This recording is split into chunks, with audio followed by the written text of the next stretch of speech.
In 2281, a small scavenging camp in southern Nevada was given new life when the highway it sat on became part of the region's primary trade route. I'm the Resolute Cartographer, and this is the story of Novac. We'll start this with an examination of the sites surrounding Novac in the Fallout universe. As Novac doesn't exist in the real world, we'll look at where it would sit based on its in-game location. We'll then move into the layout and composition of the town. We'll examine the history of Novac and then close with some notes I have on the topic. With that said, let's get started. In the Fallout universe, Novac lies southeast of the Vegas Strip, in the southern central section of the version of the Mojave Wasteland that we get to explore in Fallout New Vegas. To the northwest of Novac lies Scorpion Gulch, an aptly named pass between Hidden Valley to the west and Helios 1 to the east. Just north of Novac, Gibson Scrapyard is home to the widowed Old Lady Gibson and her 6 dogs. Farther in the same northerly direction lies Helios 1, a massive, semi-operational solar power plant under the control of the New California Republic. Just to the northwest of Helios 1, Blackrock Cave is home to a bunch of Nightkin supermutants. Those willing to battle the invisible Nightkin can come away from this cave with a Paladin Toaster Power Fist. Northeast of Novac, the Cazador and Fire Gecko-infested Southern Nevada wind farm shows the primitive state of wind power in the Fallout universe. Just east of Novac lies the tiny, radioactive toxic waste dump. Farther in the same direction lies Nelson, a former NCR outpost that was recently taken by the Legion to Canis Dead Sea. To the southeast of Novac lies Clark Field. Once home to some pre-war facility of unknown use, the site is radioactive and home to a deceased scavenger who christened himself Mr. Radical. South of Novac lies the Highway 95 Vipers encampment, home to a handful of the Vipers gang. Farther south of Novac, a wrecked highwayman with some junk in the trunk is sunk into the marshy ground surrounded by bloatflies. Southwest of Novac lies NCR Ranger Station Charlie, one of the 6 ranger stations in the Mojave. In the hills west of Novac lies the test site of the old rocket company Repcon. As previously stated, Novac doesn't have any real-world equivalent. Highway 95, the highway on which Novac lies, is a real highway. Nelson, Nevada also exists in the real world. That said, the spot just west of Nelson on Highway 95 is completely uninhabited. With the sites around Novac covered, let's consider the layout of the town itself. Novac lies entirely on the western side of Highway 95 on a small north to south grid. The statue of Dinky the Dino overlooks the highway, and the Dino D-Light Motel around Dinky serves as the center of the community. Aside from these 2 structures, Novac is composed of a gas station, a tent, a handful of pre-war houses, a shack, and a water tower. Of these houses, 4 are inhabited, while 2 are boarded up and empty.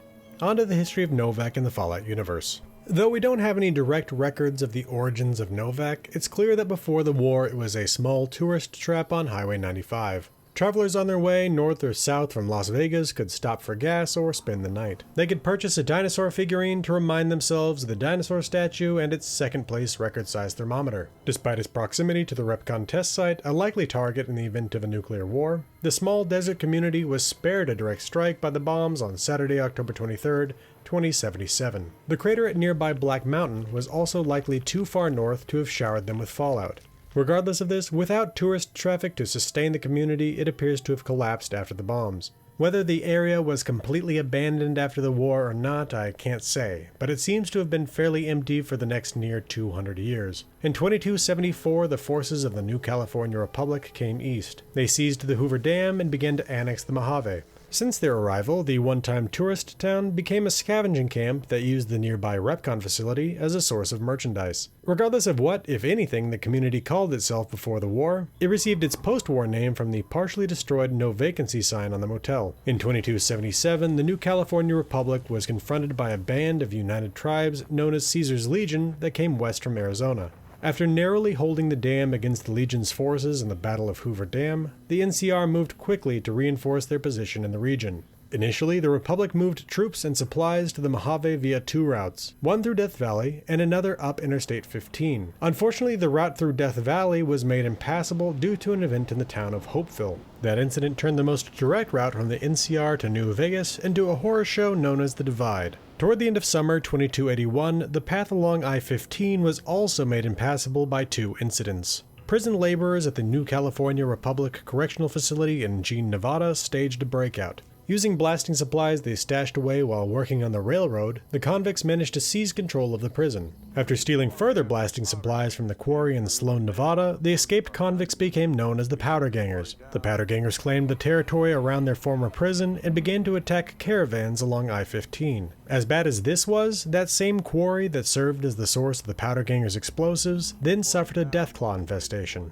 Whatever trickle of traffic that remained after the rise of the Powder Gangers came to a stop with the deathclaws. With that stretch of the I-15 route out of commission, the caravans moved east. Highway 95 began to see large-scale traffic for the first time since the war. Unfortunately for those caravans, just as traffic was snarled on I-15, the protection the NCR afforded them on 95 was sharply curtailed when Searchlight fell. Established as a communications outpost for the NCR, Camp Searchlight was effectively wiped off the map by a radioactive attack conducted by Legion Special Forces under the Frumentarius, Volpes, and Colta. Now, the trade route was subject to Legion raiders and slavers. Despite this increased threat, the caravans continued as best they could with the security the NCR provided via Ranger Station Charlie. Novac itself was under the protection of 2 former members of the NCR's 1st Recon Division. Once a sniper team, Craig Boone and Manny Vargas watched the traffic on Highway 95 from the mouth of Dinky the Dinosaur. This became an even more important watch when Legion forces under the Decanist Dead Sea took the newly established outpost at Nelson in the hills across the highway to the east.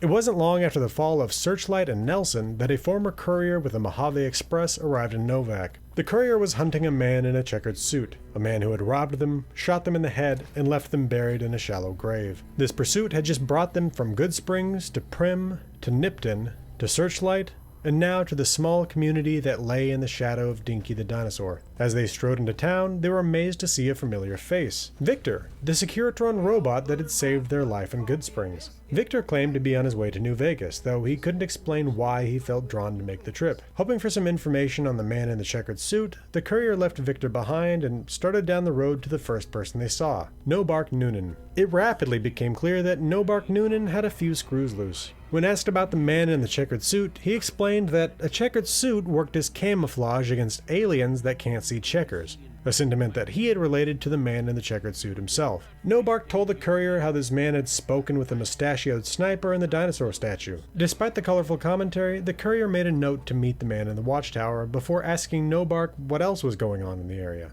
Nobark proceeded to explain that there was a chupacabra attacking the local cattle. Unlike the Mexican goatsucker of legend, though, this chupacabra was invisible, used a minigun to kill the Brahmin, and was in fact 2 chupacabras because he had heard one chupacabra talk to another, even more invisible chupacabra. Aside from this, he told the courier how the Repcon test site had been taken over by communist ghosts. Sure, some in town were under the delusion that it was a party of ghouls, but Nobark knew the truth. The commie ghosts were going to use the rockets to turn the moon pink and paint a linen face on it. Asked about his strange name, Nobark told the courier that it was because people knew that when he spoke, his words had bite, they weren't just bark. Doctors may have told him that the repeated rad scorpion stings to the brain may have been harmful, but he knew better. Hopeful for some more logical conversation, the courier headed down the road and met Ada Strauss and her bodyguards. While perhaps not professionally trained, Ada Strauss served as the local doctor. The courier hired her to cleanse the unhealthy levels of radiation gained in Searchlight before turning back towards the motel. As they walked, the courier saw a handful of Brahmin out of the corner of their eye and realized that they had found the targets of Nobark's chupacabra. Heading inside the house beside the Brahmin pen, the courier met the McBrides, Dusty and Alice, 2 of the original settlers of Novac.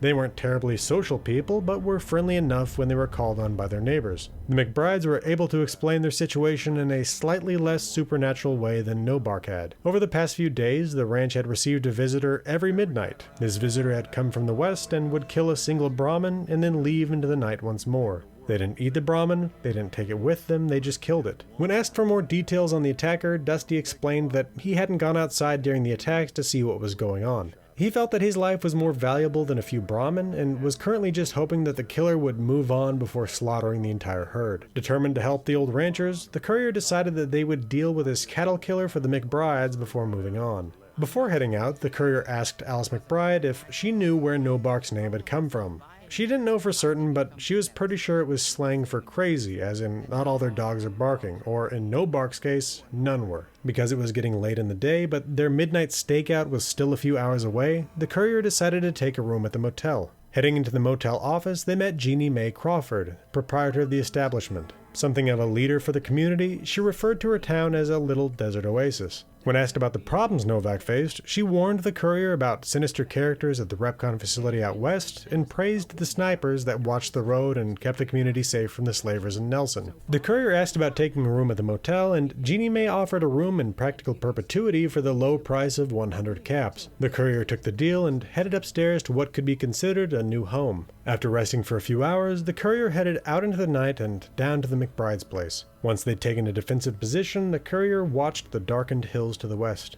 When the witching hour came around, the courier saw that Novac wasn't entirely crazy as a hulking creature in a stealth field stalked forward. Though they didn't know who or what this being was, the courier wasn't going to take any chances. They knew what this invisible monster had done to the Brahmin. The courier opened fire on the figure, causing it to drop its stealth field and start to make a break for it. Seeing that it was a monstrous, bluish super mutant, the courier continued to fire until the being dropped dead. Though they didn't yet know it, the courier had slain their first nightkin, a variant of super mutant psychologically addled by near constant exposure to stealth fields generated by stealth boys. On its person, the courier found a minigun, ammunition, and a recording made by the nightkin. The attacker had apparently been unable to sleep and blamed the Brahmin for its predicament. With the mystery solved and the Brahmin safe, the courier returned to the McBrides. Dusty thanked the courier with 75 caps and an offer of some steaks from their freezer. Ready to get some sleep, the courier headed back to the motel, only to realize that they could take this opportunity to speak with the sniper and the dinosaur. After heading through the community shop at the base of the dinosaur, the courier climbed the stairs to the sniper's nest. Here, instead of the mustachioed watchman indicated by Novac, the courier met Craig Boone.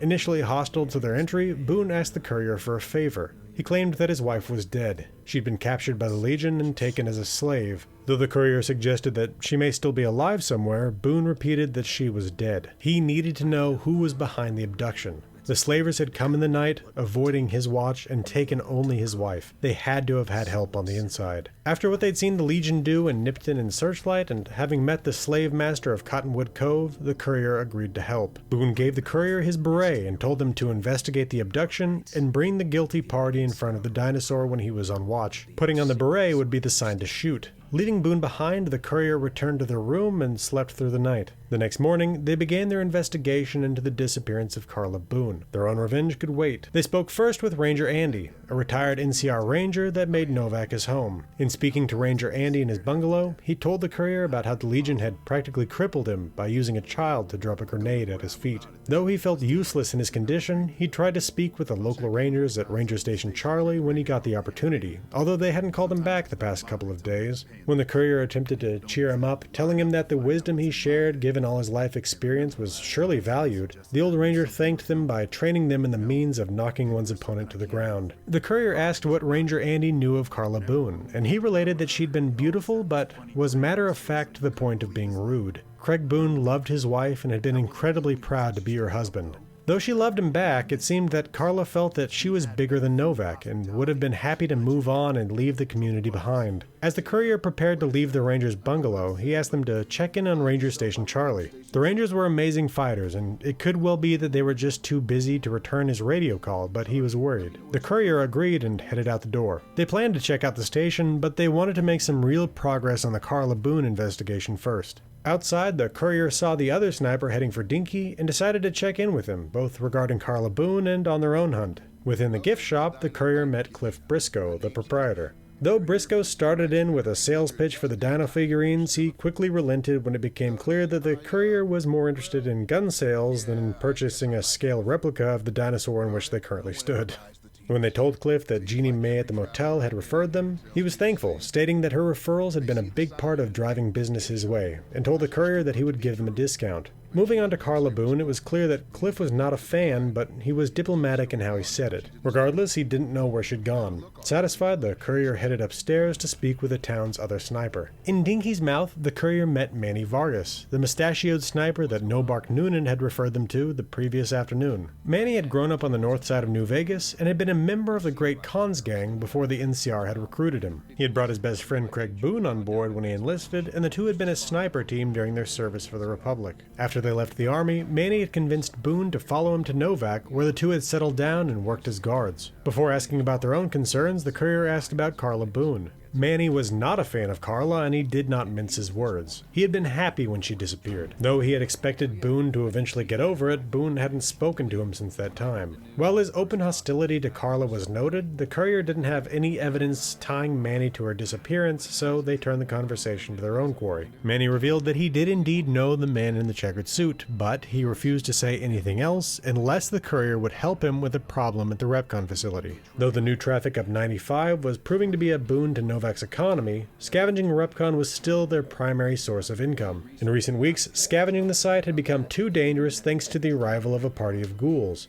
Many wanted the ghouls gone so that the scavengers could go back to work. If they couldn't, the town's economy would collapse. Novac was his home now, and he didn't want to move on. He explained that he would have taken care of the issue himself if he didn't need to be on constant lookout for Legion forces. As they were eager to hear more about their quarry, the courier agreed to help. Before heading off to the Repcon test site, the courier wanted to finish their interviews about Carla Boone with the people of Novac. At the motel, Jeannie Mae called Carla a cactus flower. Beautiful to look at, but you didn't want to get too close. She suspected that Carla had simply left Boone and gone to find a better life somewhere. The McBrides weren't too much help, as their tendency to keep to themselves had left them out of the loop. Alice McBride didn't even seem to know that Carla had disappeared. Out of desperation, the courier turned to Nobark Noonan. The madman claimed to have seen her disappearance, and like Boone, he said it was an abduction, not a desertion. Not only had he seen shadowy figures enter the Boone room, he had seen one of them enter the motel office. While every statement from Nobark had to be taken with a boulder of salt, for example, he believed that it was mole rat men that had abducted Carla, the courier had a new lead. Unfortunately, they wouldn't be able to conduct a proper investigation of the motel lobby during daylight hours, but they knew that Jeannie Mae Crawford lived off-site, so the lobby would be clear at midnight. As it wasn't even noon yet, they decided to check out the Repcon site in the interim. The courier headed off into the western hills and wouldn't return for a full 36 hours. I'll detail what happened at that site in a video dedicated to Repcon, but for the purposes of talking about Novac, I'll simply say that the troublesome ghouls left Repcon behind, and the town was once again able to scavenge the site. As it was around midnight at the time of their return, the courier ignored their need for sleep and headed into the motel office to investigate. While visually there was nothing out of the ordinary, the courier did a thorough search and even picked the lock on Jeannie Mae Crawford's safe. Here they found the smoking gun, a receipt of the purchase of Carla Boone by Legion slavers for 1,000 caps. The seller? Jeannie Mae Crawford. Worst of all, it seems that Carla Boone was pregnant when she was taken, and Jeannie Mae hadn't thrown this incriminating receipt away because she was expecting an additional 500 cap payout upon the healthy birth of the Boone child. Disgust and rage overtook the exhaustion the Repcon debacle had put on the courier. They headed straight for Jeannie Mae's house and woke her out of a dead sleep. They told her there was something she needed to see in front of the dino statue. Though confused, she complied, and the courier walked her to her final destination. The courier donned Boone's beret and watched as the witch who had sold a pregnant woman into slavery lost her head. Upon climbing the way to Boone, the courier handed over the document detailing the sale of his wife. With Carla avenged, Boone was done with Novac. He had only one mission in life now: the elimination of as many legionaries as possible. Though the courier sensed that they could convince Boone to travel with him, they felt that they needed to complete their mission on their own for the time being. The courier left the watchtower and returned to the room they had rented and now effectively purchased from Jeannie Mae Crawford days prior. After an eventful 2 days, they slept soundly through the night. When they awakened the next day, the sun was in the sky, which meant that Manny was up too. The courier climbed the steps once more and shared the good news about Repcon with the sniper. Manny thanked the courier and told him what little he knew about the man in the checkered suit and his followers. His name was Benny, his followers were members of the Great Khans, and the three of them were headed north to Boulder City. The only other thing he knew was that Benny hadn't paid the Great Khans yet. While it wasn't much to go on, the courier at least now had the name of their target and another destination. As the courier was preparing to leave for Boulder City, they remembered their promise to Ranger Andy about investigating Ranger Station Charlie. Taking a brief detour, they headed south to find out why the Rangers had been radio silent for the past few days. The exterior of the camp, a repurposed mobile home park, appeared quiet. Too quiet, in fact, as despite there being no sign of anything amiss, there also didn't seem to be a soul on watch. On entering the old site office, the courier was greeted by a pair of dead Rangers, surrounded by streaks of blood. Though they wanted to rush to attempt aid, the courier remembered the booby-trapped bodies in the Nipton Town Hall and scoped out the scene first.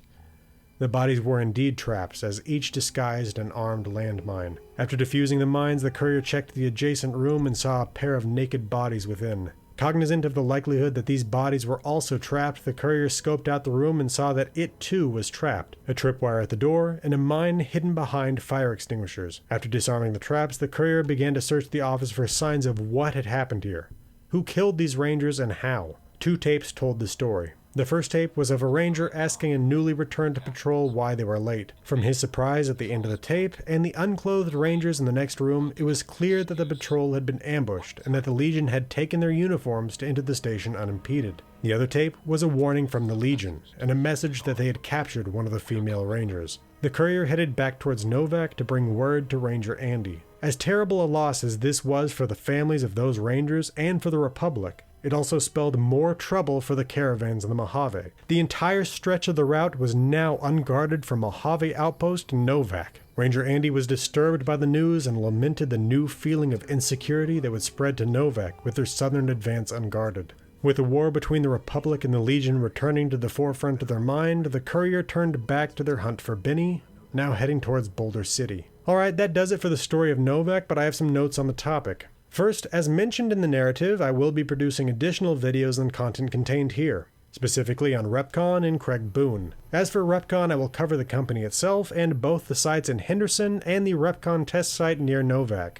As for Craig Boone, or Boone as he is typically referred to, I will produce a dedicated video on the companion covering his story from his service in the NCR to his actions with the courier. I chose to have the telling of the story of Fallout New Vegas cover a lone wandering courier, but I will cover how Boone reacts to other content in the story in his own dedicated video. My next Fallout New Vegas lore video will likely cover Repcon. Second, depending on how you complete the work at the Repcon test site, Novac can end up with a new resident. Chris Haverson was once a resident of Vault 34, where he was assigned to reactor maintenance. When he went bald as an effect of natural balding, he assumed that it was because of radiation poisoning and that he'd become a ghoul. He left the vault and joined up with a community of ghouls that had migrated to the Repcon test site, and was using his technical know-how to assist them in their mission. Though these ghouls attempted to convince him of the truth that he wasn't a ghoul, he didn't believe them because of the bullying he had received in Vault 34. A courier with a speech skill of 50 can finally convince him that he's human and to settle in Novac. Once there, he takes up residence in Manny Vargas's room.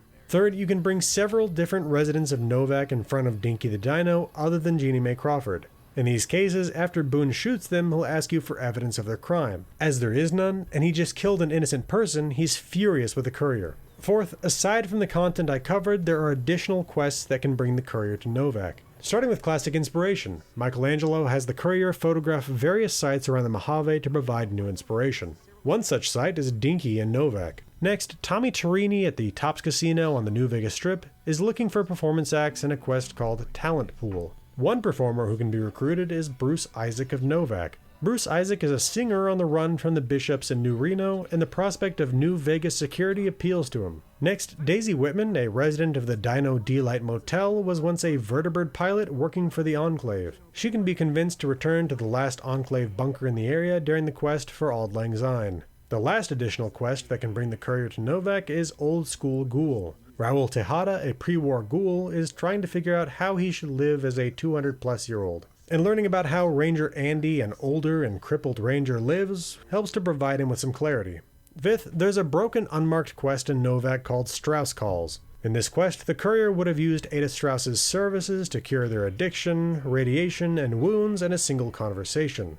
At the end of this conversation, Ada would have provided a discount on future services. Unfortunately, it seems that a patch broke this quest and it is no longer possible to complete it. Sixth, it's a bit odd that the courier has to train Decanus Severus on how to use landmines in Cottonwood Cove because the Legion doesn't know how to use them, but in both Nipton and Ranger Station Charlie, the Legion uses landmines as booby traps. I have to assume that this was either an oversight by the devs, or that the Frumentari know how landmines work, and carried out these attacks while the average rank-and-file legionaries are untrained in their use.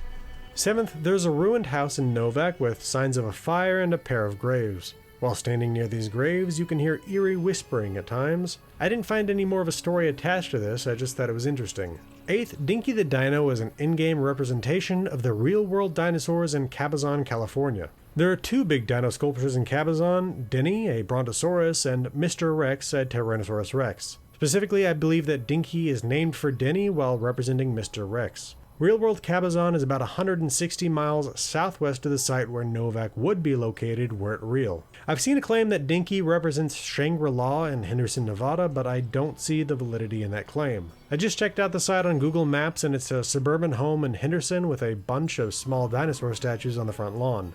Going by historical street view, there was little to it when Fallout New Vegas was released, so aside from being significantly closer than Cabazon at just 21 miles away, I don't see any connection. Lastly, in previous videos on Prim and Nipton, I've referred to Helios 1 as an in-game representation of the real-world Ivanpah Solar Electric Generating Station. While this is warranted based on the tower at the center of the property, I now believe that Helios 1 is also a representation of the solar power plants on the real-world El Dorado dry lake bed, based on the location of the site. Alright, that should do it for the story of what happened in Novac.